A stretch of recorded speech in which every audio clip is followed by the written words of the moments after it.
Good morning, everyone. It's Kaibon the Renegade. I'm here bringing you a reading of the first chapter of my brand new book, Godly. You can buy it right now on Amazon. There's a link in the description. There'll also be a link to the promotional video and the hour-long discussion video I will be making soon after making this one. So thanks for watching. I hope you enjoy the chapter read, and please enjoy. So this is the prologue. The prologue's kind of the same in every book, but it's a little bit different. You'll notice that as the series progresses, it changes more and more. But this is the prologue.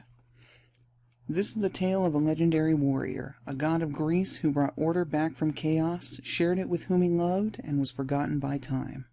Although you may not remember him, he told me his tales to share them with you, in the hope of inspiring more great warriors, scholars, and rogues to seek the light of truth in the darkness, carry the torch for those who cannot, and to never allow the fire in your heart to fade. Jacob's story takes place after the stories of gods and demigods, yet when their memory is still fresh in the hearts and minds of everyday people. Oh yes, the gods do exist. All of them. And people still spread their tales and offer them prayers, sharing their beliefs as I am now. How else do we train each generation to face whatever stands against them in the darkness? How else will we keep the light of hope burning? It's up to all of us. It's up to you to claim it for yourself and pass it on. But enough of these outrageous claims. You're here for a story, so let us begin. Also, just as a note, this is supposed to be narrated by a female voice. I just haven't hired an actor, so that's why it's narrated by me instead. Chapter 1. The Shadow of Chaos. Athens was the largest Grecian city and the capital. Even so, it housed only about 70,000 people due to the high activity of monsters and bandits in the outlying districts. To Jacob, though, there were more souls in his hometown than he ever thought he could know one-on-one.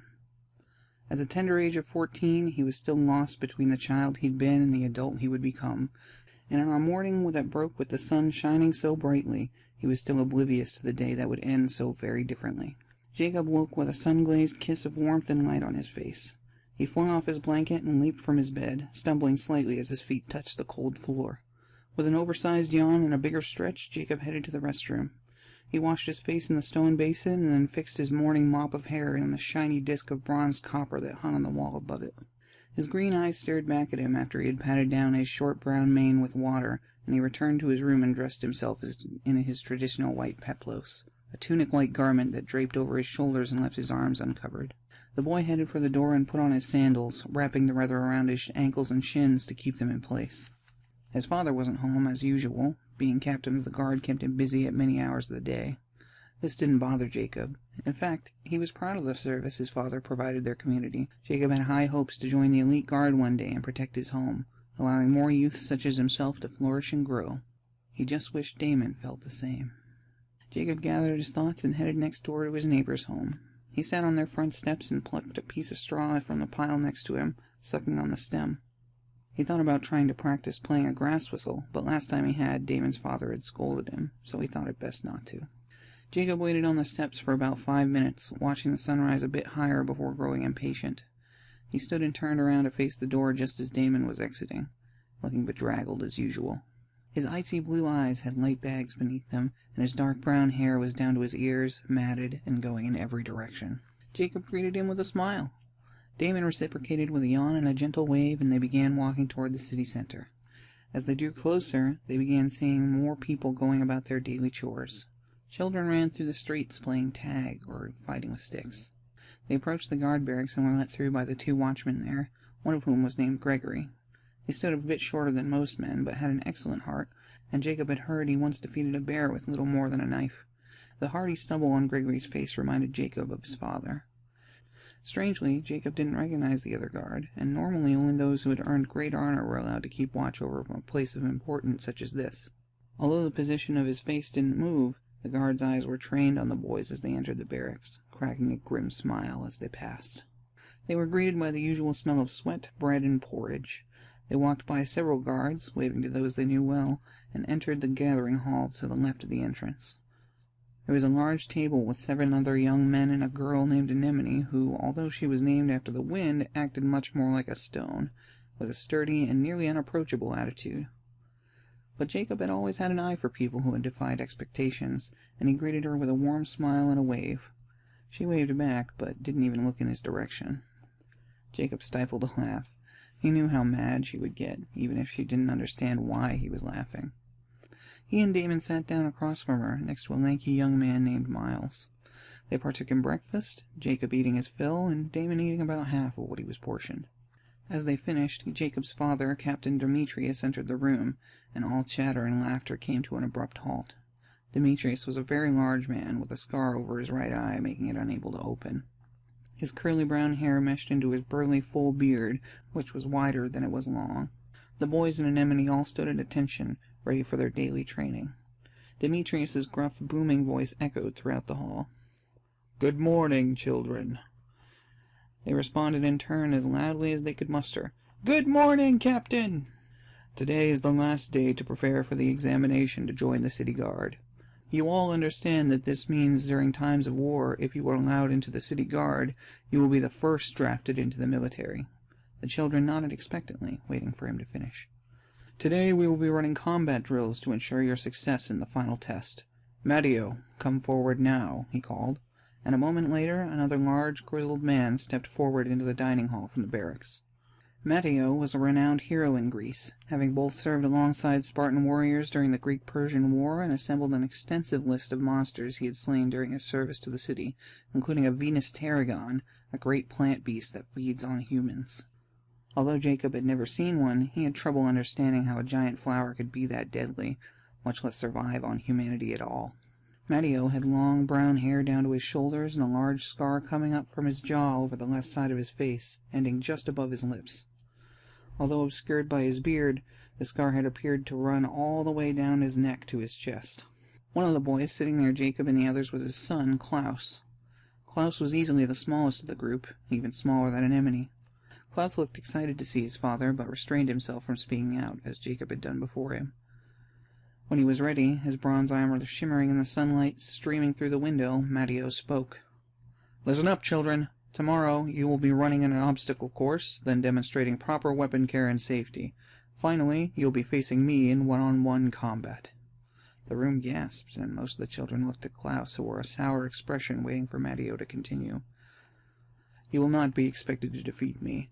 However, we will be using real weapons instead of the training ones you're used to. The purpose of this final test is to evaluate your combat skills and to assess your nerve. If you cannot stand and fight one of your own, no matter how close you are," he gave Klaus a stern look, "then you will be unable to help the city guard, and you'll need to find a different profession." He let the unease settle for a moment, then softened. "So train well, get plenty of rest, and turn your nerves to steel for your exam. I will see you all out there tomorrow." Matteo gave a reassuring smile and then turned on his heel and exited. Demetrius watched him leave and then addressed the group once more. "Come, children, to the training grounds." He beckoned them to follow as he headed out of the barracks. The group trailed a few paces behind, and the marching steps drilled into them throughout their training. On their way out, Jacob grabbed one more piece of bread to munch on during the trek. Luckily, there would be water at the training grounds. They hiked out the barracks, away from home, and down the street of the city. As they passed the marble buildings, Jacob allowed his mind to wander, imagining himself, Damon, and Anemone battling a giant flower with fangs and pink petals. He nearly stepped out of turn, and Damon elbowed him hard in the ribs. Jacob came to his senses, sucking in air just in time to stop from yelping in pain. The city guard was like the military. There was no place for anyone without self-control. Finally, they arrived at the field. Jacob didn't remember eating his bread, but it was gone, so he must have. Demetrius gestured to the mock weapons, directing the trainees to claim their gear. There was a training sword, spear, and shield for each of them, all made of wood and but weighted to feel as though they were carrying bronze. The children excitedly went to their weapons and equipped themselves, each holding a spear and a shield, with their swords sheathed at their sides. They started pairing off for sparring drills, but Demetrius stopped them. "Hold on now, children. I know you're excited about training today, but we're going to do something a bit different. Instead of pairing you at even levels as we've been doing, today we will be pairing the weakest against the strongest. And remember, tomorrow's opponent will be far stronger." With that, Demetrius started pairing them off and lining them up. Jacob would be facing Jace, a meek-looking boy whom Jacob knew fairly well. He had a love of poetry and a strong fondness for ducks. Once, when they were still very young, they had fed them bits of bread together at a pond after Jace's older brother had left for war. The boys still quite liked one another, and Jacob felt bad for having to fight him, though he understood the purpose of this training. Damon would be fighting one of the smaller boys, Leo. Jacob was surprised at his father's choice in pairing them, although the more he thought about it, the more sense it made. Leo and Damon had had a few personal fights in the past. Damon was the kind of person who always spoke his mind, and Jacob appreciated that about him, but it seemed Leo did not. Jacob remembered the time Damon had called Leo out on his lazy fighting style, and Leo retorted by speaking of Damon's mother. How could he forget that, especially since it had ended in blood? Damon's fighting style was aggressive but calculated, always trying to strike at the perfect opportunity, so Jacob easily knew who had the worst of it in that match. Klaus was paired off with Anemone, easily the fiercest and likely strongest fighter in the group, which is why she had been allowed into training in the first place. She had proved her combat prowess at a young age. Jacob was certain Klaus was the weakest one there, and seeing him face off against Anemone made him uneasy, despite knowing she would never intentionally hurt anyone here. Miles towered over his opponent Obelius, and that match would certainly be the most closely fought. The other two, Neo and Owen, were both slackers in Jacob's opinion, never really training hard unless an officer was around. Theirs was likely to be the least interesting fight in the group. "Begin!" Demetrius shouted, loud enough for people on the other side of the city to hear him. "I hope you're ready," Jacob called as he ran towards Jace, his spear in front of him and shield up. But Jace planted his feet and hurled his spear right at Jacob's head, just above his shield, taking him by surprise. Luckily, Jace was off-center, and Jacob tilted his head, leaned to the left, and managed to dodge the blow. Jace drew his sword, and Jacob stopped, only the length of Jacob's spear between them, both painfully aware of Jace's mistake. With a war cry, Jace tried to bat Jacob's spear away, but left himself open with the attempt. Jacob maneuvered his spear behind Jace's shield and gave him a hard poke, trying to peel the shield away from his chest. But to his surprise, Jace held fast and was now grasping Jacob's spear with his shield hand, trying to pull it from Jacob's hand. Jacob shoved forward, flicked the butt of his spear upward, and lifted as he closed in on Jace, the shaft of his spear smashing into his face and pushing him to the ground. Jacob dropped the spear and drew his sword, pointing it at the other boy's neck in victory. Jacob sheathed his sword and helped Jace to his feet. The boys shook hands and had a good laugh. Then they turned to watch the rest of the fights playing out. Neo and Owen were still fighting, trying hard to make it look like an even battle, though Jacob knew that kind of tactic wouldn't hold up during the real test, and he was certain his father had caught on. Damon had defeated Leo already, and Leo was off licking his wounds and nursing a sizable bump on his head. Miles and Obelius were still going at it. They looked quite evenly matched, although Obelius had lost his spear. Jacob noticed it on the ground just behind him and thought a well-placed roll could find it back in his hand for an even longer fight. Klaus was clearly having the most trouble. Anemone's long black hair flowed beautifully behind her in the wind, glimmering in the sunlight. Somehow Klaus had lost his spear before Jacob had had the chance to finish his fight, which he felt was rather quick. Anemone hadn't even moved from where she started. She stood firm and blocked or parried every attack he threw. After a minute of this, she let go of her spear and drew her sword. With a hard bash of her shield, he knocked his clean from his hand before engaging him sword to sword. Demetrius knew she would never do this in a real fight, but it intrigued him nonetheless. With a flourish of her sword, she managed to knock his to the ground. The fear in Klaus's eyes was replaced by fire as he rolled with perfect timing out of the way of her finishing blow. He grabbed his spear from the ground and thrust at a side angle to her torso, but she spun out of the way and slapped him across the face with her blade, knocking him to the ground. Jacob stifled his urge to applaud, not wanting to be rude. He looked over at the others to see their sparring matches had finished, and all eyes were on Anemone and Klaus. Anemone helped Klaus to his feet, and although he was shaken, he still seemed to have his nerve. "All right, everyone take the position of the person on your left," Demetrius shouted. The kids all rotated and sparred twice more with different partners. After handily defeating Klaus, Jacob fought Anemone. He defeated her as well, but more through force than technique.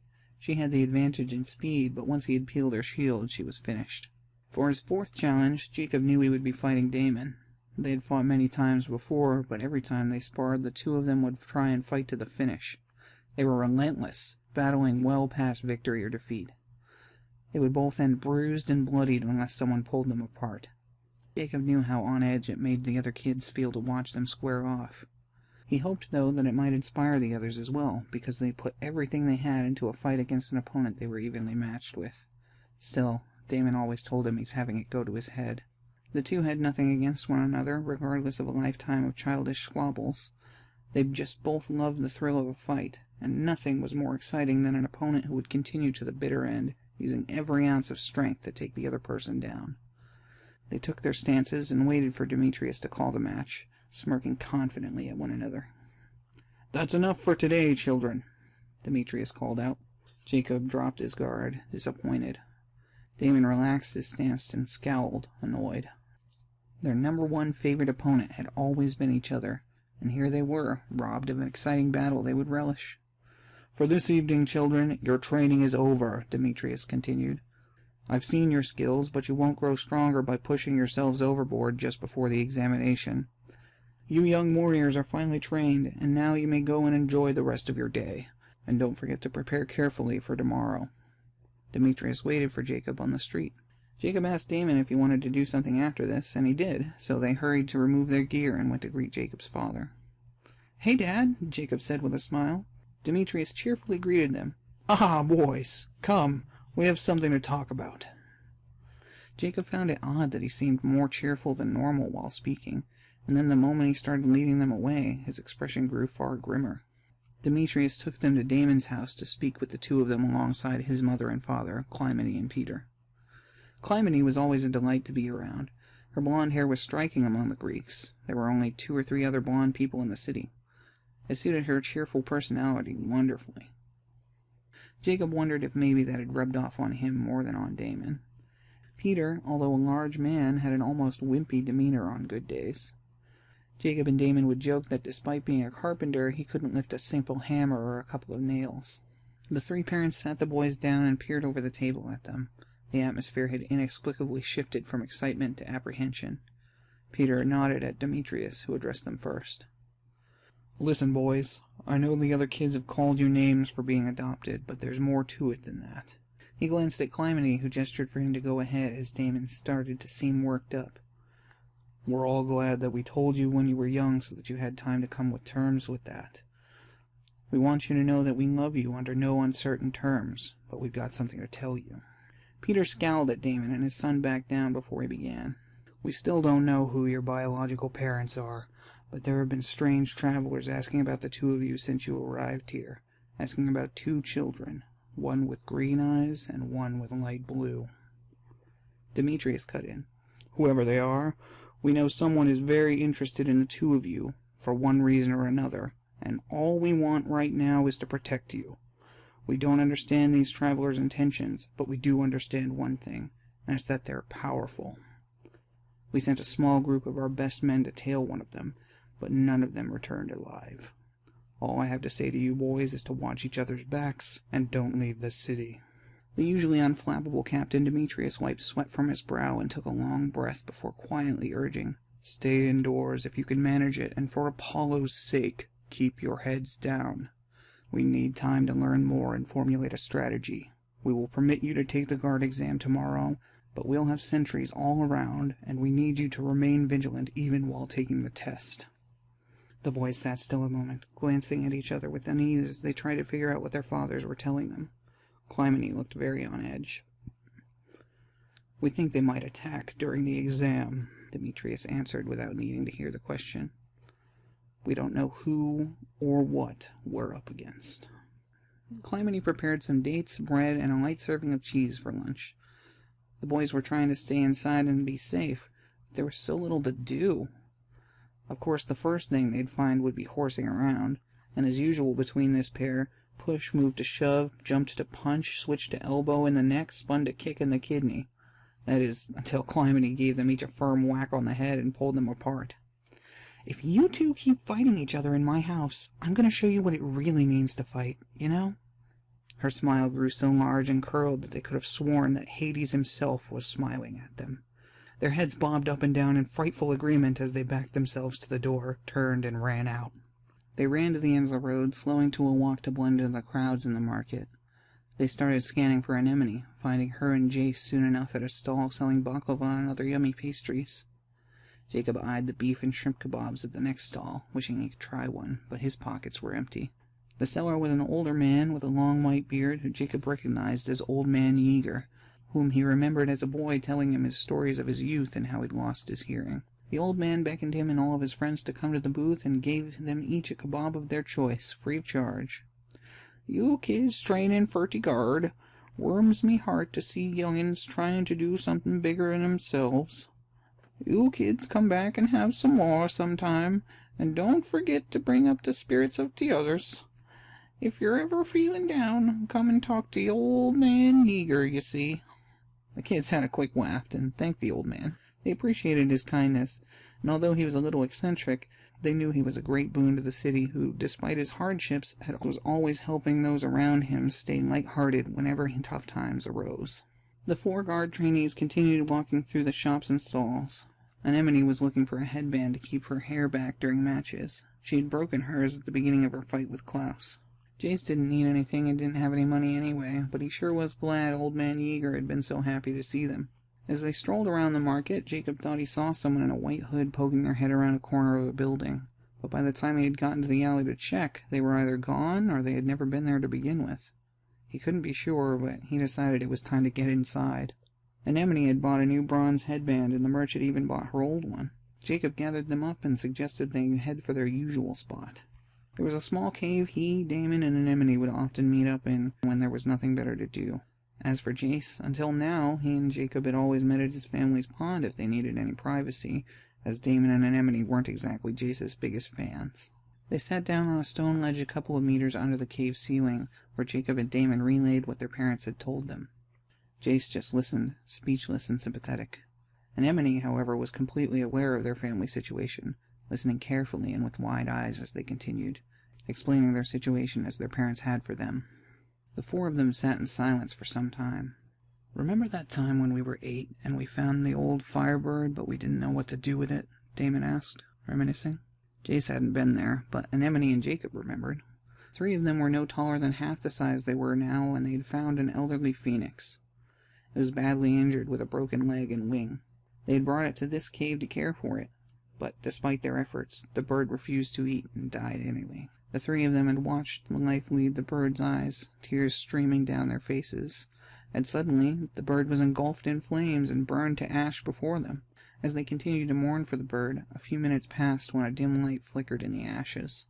The children moved closer to inspect, their faces covered with tears, when the ashes once again burst into flames. After a few moments, a smaller bird about the size of a hatchling reformed from what was left. It hopped out of the ash pile and gave a cute little cuckoo, shaking its feathers of flame, ready to once again soar through the sky. "What if this is like that?" Damon asked after describing the events to Jace. Jacob wasn't really sure why Damon would be thinking of that right now, but he hoped the significance of the Firebird's death wasn't lost on his best friend. The 4 of them speculated on what to do about Damon and Jacob's predicament. The best they could come up with was a vague plan of counterattack if the enemy really did raid their exam. The 4 of them would group up, back to back, and do their best to protect each other. But without knowing what kind of enemy they were dealing with, except that they were powerful, meant that they would need to exercise caution. There was no way to come up with any real plan of attack. The 3 old friends said their goodbyes to Jace and headed back to Damon's house for a light supper. Clymene served fresh fish wrapped in pita bread and started right in. "So, Anemone," she chirped cheerfully, "you make sure to pull these 2 apart and set them straight if they get out of hand. Don't be afraid to smack these punch jockeys around, you know?" Anemone smiled, unsure whether Damon's mom was poking fun at her or the boys. Did she seriously not think she didn't pull them apart every 5 minutes? After their meal, Anemone wanted to do some research on an idea she'd had about tracking the people after Jacob and Damon. She said she thought it would be best if they stayed at his house, and they agreed. She didn't talk to Demetrius about her idea because he was already out trying to fortify the city's defenses and putting the guard on high alert. She thought she might try the library. Peter attempted to entertain the boys with a dice game, which killed more energy than time. Jacob nearly fell asleep, and Damon was just as uninterested, so the boys decided to head to the library to look for Anemone and see if she had found the book she was looking for. The sun was just starting to set, and the bright blue sky took on deep hues of orange and pink. The library wasn't far from the guardhouse, although they would need to venture inward, closer to the heart of the city. Jacob didn't see any signs that they were being watched, but he did feel like there were eyes on the 2 of them. He wondered if he was just being paranoid, but Damon also agreed that it felt like someone was looking at them, as if through a magnifying glass, trying to understand every detail of them. Neither of them liked the feeling, but pressed on nonetheless. When they got to the library, Anemone was sitting on the steps, thumbing through a book she'd found. "Hey!" Jacob called out to her with his usual upbeat attitude, but Anemone cut him off. "What are you two doing here? You're supposed to be staying inside." Jacob claimed he had forgotten, and Damon just shrugged. "Did you find the book you were looking for?" Damon asked, genuinely curious. "No, I didn't. Apparently our library is short on a great many knowledges, from tracking people to interrogation techniques," Anemone replied with mild annoyance. "They said knowledge like that would be kept in the military library, which of course we can't access until tomorrow at the earliest, and I think we'll have to find the books ourselves, which makes it even more of a struggle." "Don't worry too much about it," Jacob said, trying to calm his friends. "Damon and I will continue our training and be on our best guard." Damon nodded. "I don't know who is after us or why, but I do know that unless they take us by surprise, they are not going to have an easy battle ahead of them." Damon nodded once more, reinforcing his overconfidence. Anemone sighed and let her shoulders relax, both more calmed and more on edge than before. "I don't know who would be interested in you two knuckleheads in the first place," she said with a smile. They had a good laugh together, and Anemone went to return the book she had borrowed. When she came back, the sun was nearly set, with barely enough light to read anyway. The children began walking back towards Anemone's house, as she lived much farther into the city than the boys, who lived nearly on the outskirts. As they walked, they worked more on their strategy of surveillance and defense, imagining all kinds of scenarios. Just as her house came into view, the very ground shook with a boom crack coming from a great distance behind them on the other end of the city. Instinctively, the three children bent into a fighting stance, then looked at one another, seeing if they all had the same thought.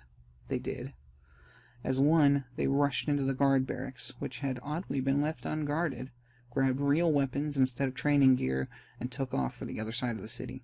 As they rushed towards the uproar, hordes of townspeople were fleeing in terror from the direction they were heading. The young guard trainees sprinted toward where the explosive noise had come from, only to be stopped short with another boom crack, this time accompanied by the sound of sliding rubble. They were close. Only one street over, a pompous voice demanded, "Hand them over, old fool, or we'll turn this entire city to ash." "Never!" a gruff voice called back. Jacob's heart skipped a beat. They all knew that voice. The children rounded the corner and found themselves about 10 meters from Demetrius, Gregory, and Matteo in their bronze armor and helmets, all standing opposed to a massive centaur wielding a huge spear and shield. Next to the centaur, an even more gigantic manticore, a creature part man, lion, and scorpion. Demetrius was easily the largest of the three warriors, but the centaur was double his size from hair to hoof, the lower horse half easily topping Demetrius's head. The centaur had a strange dark gray ash-black color unlike any horse Jacob had ever seen before, and his near-human face was split by a horse's mouth, striking Jacob with disgust. His dark purple eyes stared down at the men, but looked up with glee when the children arrived. "Yes, finally you've produced them into fine young warriors. They'll be most useful in this state." His strange horse mouth curled into a vicious smile, showing every single yellow tooth. He waved a hand, and the three warriors were blown backward by a mighty wind, tumbling just a few steps in front of the children. The manticore stepped forward. Its large lion body prowled toward them, dark purple fur blowing in the breeze.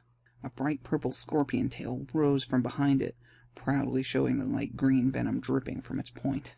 Jacob noticed the warriors must have been pushed back by the manticore before he'd gotten there, as there were 2 piles of rubble where buildings had been standing a few steps behind the beast.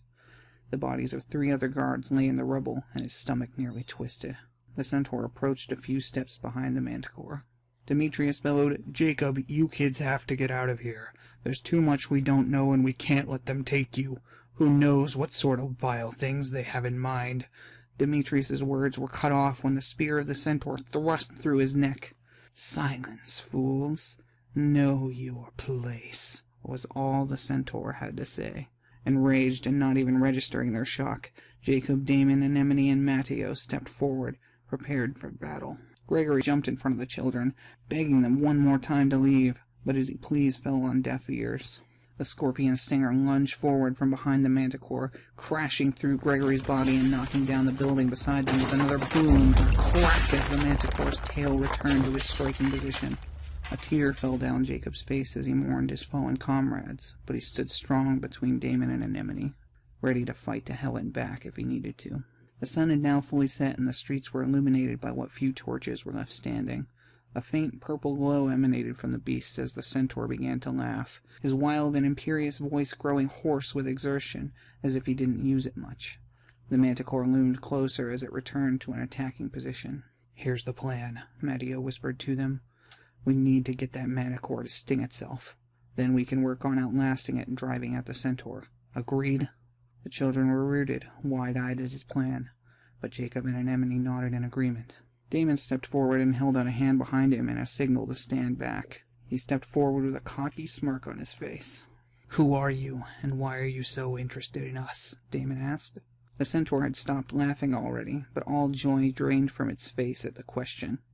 The young man stood determined in the face of the creature's spear and shield at the ready. "I'm bringing you back dead or alive, and that's all you need to know," said the centaur, and he bid the manticore to attack. The fearsome beast lunged forward, its tail landing firmly where Damon had been standing just a moment before. It would have struck him on the head at the arc it was traveling, but Damon had stepped back just as it struck because he had been warned by the centaur's beckoning. Damon grabbed hard onto the tail, taking care not to touch its stinger. The beast instinctively pulled it back, but Damon's weight kept it from properly extending over its back. As Damon stabbed his spear into the back of the beast, it roared with fury and started hopping around, trying to buck Damon off. He pulled out his sword and commenced hacking at the tail while Matteo lunged with his spear, knowing what it was going to do next. And sure enough, the manticore rolled over, breaking the spear stuck in its back and pulling its tail over its belly to wrap Damon in its claws and bite at him. Matteo gave it a hard jab through one of the manticore's eyes. The manticore snapped at it, but missed, now half blinded. The centaur's hand had begun to glow a brighter purple in apparent preparation for an attack. "Why do you want us to come back with you?" Jacob screamed at the centaur, desperate. He wasn't sure which of the two was the greater threat, so he couldn't rush in yet, despite his entire body screaming at him to fight these monsters. The centaur turned to face Jacob, pointing his glowing hand in his direction. "What good will knowing do you, child? Destiny calls for us all either way."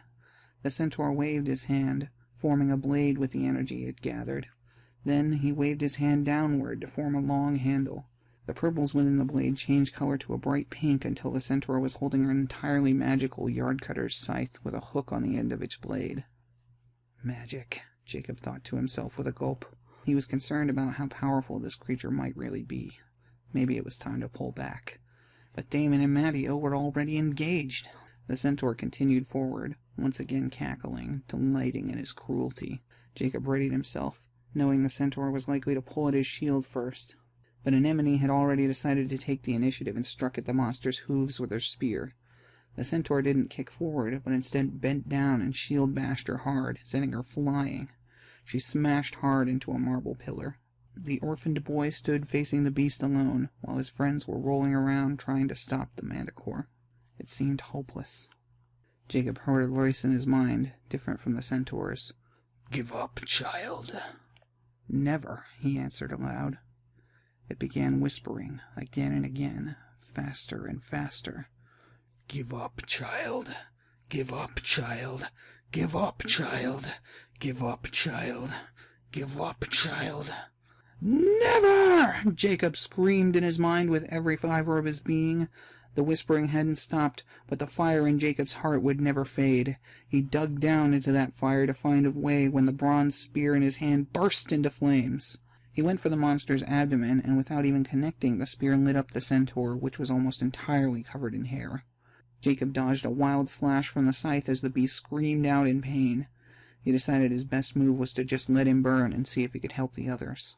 Matteo was trying to fight his leg free of the manticore's front and back paw, sprawling for his weapon as it was back on its feet, tail drooping down to the side and now unable to sting. Damon stood in front of the beast, trying to fight back its bites and swipes with the other paw. He had poisoned his sword with the beast's toxin and stabbed it in the face whenever it was open, but the beast's face only slightly puffed up, suggesting it had some resistance to its venom. Jacob took all this in and then got a bead on one wound on the beast's face larger than the rest, dripping and practically melting with venom. He charged, jamming his burning spear right into it. Damon was shocked, certainly wondering where the fire on his weapon would come from. Together they pushed the now heavily wounded and burning manticore off of Matteo, who had passed out from the pain of his crushed leg. But as they pulled him out and pushed the burning, convulsing beast over, they noticed a bright light coming up behind them. Jacob turned back and saw his unfinished business, the centaur, approaching from behind. He had dropped his shield, opting for magic in his left hand and still wielding the scythe in his right. Jacob's jaw tightened, then his neck. He was locked, standing where he was. He could move his body, but it felt as though the centaur had grabbed him by the jaw despite the distance between them.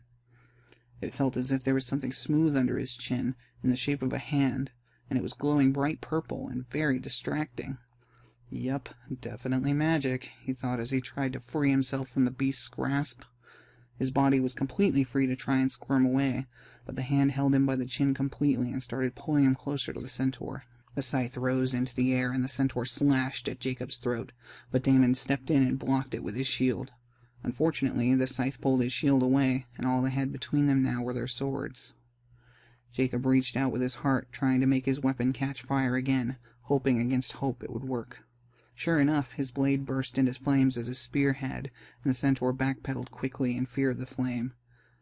Damon was strongly taken aback. What was happening to his best friend? The beast's back was still ablaze, and flames licked at his legs. Although he didn't seem to be sustaining much damage, he was certainly unhappy about being on fire. Damon leaped forward while the centaur focused on the blazing sword and managed to jab his blade into the centaur's right arm. The scythe fell to the ground and burst into tiny burning specks, scorching the street with purple. But that didn't stop the centaur. He grabbed Damon by the throat and squeezed. Choking, Damon tried to grab his blade out of the beast's flesh, but it was completely out of reach. He started kicking at the elbow, but to no avail. Jacob swung his sword, trying to free his friend, but the gigantic enemy knocked the burning blade from his hands in one swoop and sent it flying into a stone column, crashing out of reach. Now the half-man, half-horse snatched Jacob by the throat as well, lifting both boys into the air, face to face with the beast. The centaur looked at them with the sickening joy of assured victory. "Now I see why he wants you. We shall destroy many things with power like yours. Come, children, chaos calls for thee." The purple glow started to swell around the centaur's hands once more, and Jacob could feel something twisting inside him as the whispering grew louder. He struggled to fight it off with the force of his will. Mostly he managed to resist the subjugation, but he knew he was taking some heavy damage just the same. It felt as though he'd been stabbed through the gut, though he was certain it hadn't been his body that was ruptured, but his mind. Luckily, the whispering finally stopped. The centaur's expression of joyfully assured victory contorted into near-inevitable horror as he realized his spell hadn't worked. Jacob bit ferociously at the centaur's fingers, but it wasn't him. It was Damon who was frightening the fiend. Damon had not only broken through the magic attack as well, but he was now also charged with electricity, sparks flitting from one place to the next, dancing up and down his body. Damon touched his foot to the sword he had lodged in the centaur's arm, slicing himself in the foot, and he cried out, trying his best to shock the beast. Although the centaur was frightened, after a moment passed, the beast was back to his superior, cruel self, surprised he hadn't been electrocuted. Jacob couldn't even break a finger free, so he tried to set the centaur, himself, or anything on fire. He reached into his heart, but deeper this time, reaching to the part of his mind where he had felt himself be attacked and found the fire within once more. His entire body burst into flames, and the centaur dropped him, moving instead to punch Damon while his horse-half took off down the street, galloping in the direction from whence he and the manticore had come, leaving the city. "I've had enough!" Damon shouted at the top of his lungs, and a bolt of lightning crashed down from the sky, landing directly on the sword in the arm of the centaur. The beast man buckled from the shock, his body convulsing and seizing, but his grip only tightened, choking and likewise stunned Damon horribly. Suddenly the centaur crumpled in a heap on the ground. Stinking with flame and failure, his body continued to twitch. He slowly loosened his grip around Damon's neck. Jacob ran over and pulled a gasping Damon to safety. The centaur's eyes changed from dark purple to pale yellow. He spoke once more, this time in a softer tone, as if he were a gentler person. "I'm so sorry. Chaos seeks your strength. Don't let him have you. Please, don't let him use the other. The centaur seized once more. His head snapped backward, and the light in his eyes went out. His massive body continued to burn there until it was a pile of ash. Jacob and Damon glanced around, assessing the scene, scanning for Anemone, for Matteo, and gasped in horror. They had misjudged the death of the manticore. Despite its pitiful condition, the manticore had still managed to slide its venomous tail to where Matteo lay unconscious. It seems they had left him too close. Matteo was dead, an oozing wound in the center of his chest. That's when Jacob remembered Demetrius and fell to his knees in despair. Demetrius was the man who'd raised him. He knew he wasn't supposed to be his father, but he never felt anything but loved and cared for by him, and he felt deeply sincere admiration for him. Clymene was the closest thing he'd ever had to a mother, but he truly considered Demetrius his father, and had an abiding respect for what he did for their whole city. And now look what he'd done. The manticore's corpse had been close to a pillar of marble that had broken out of its building and was leaning against it. And as it continued to burn, the fire climbed its way up until it was on the marble and stone roofs, which burst into lively bonfires. Jacob wondered why the fire continued to burn on the marble city, but Anemone was approaching. Bruised and bloodied, she came up to them, part running, part falling, half limping past the uncanny fires, climbing over the remains of the marble pillars on the ground and still standing stone facades. Their fellow city guards had finally started emerging in the street. Anemone was moving more slowly than they were, but got to the boys only moments before the guards did. She was pretty out of breath, but looked like she'd be all right. There was barely time to fall against each other and welcome relief before they would have to brief their comrades on what happened. Among the guards, there were shouts of, "Captain Demetrius is dead! They've set the city on fire! Did they destroy those monsters? Can we trust them? Aren't they those orphans? Did those monsters come here because of them? Can we trust them? If they killed those beasts, we need them on our side. But what if it's all a trick? Yeah! How can we know whose side they're on?" "You can ask them!" Anemone shouted above all the rest. "Jacob and Damon have lived here their whole lives. They've been training to lay their lives down to protect this place. Can you trust them? They've saved us all!" Still, the building burned, and now the other buildings were set ablaze by the wind. The manticore had devolved into an oozing pile of ash, having burned inside out, its tail spike embedded in Matteo's back. Jacob saw Klaus in the back of the guard pushing his way forward, and when he finally stumbled to the front, Jacob caught him, embracing him in sorrow and regret. Klaus broke free and sunk to his father's side, screaming and wailing at once, clinging to Matteo's lifeless body, desperate to rouse him. But it was no use. All he could do now was hold him and cry. The soldiers stepped closer, peppering the children with questions, a leaderless mob raging against their lost leader and #1 warrior. "So, kids, whose side are you on? Why did this happen? What the hell aren't you telling us? Yeah! Why are you even... Weren't you supposed to be guarded? Why are the two of you covered in blood, but not her? Why the hell is the city on fire? It's made of stone! I think we should run them out." "Yeah? I don't know, that seems a little... They're too dangerous!" "Yeah! Yeah! Yeah!"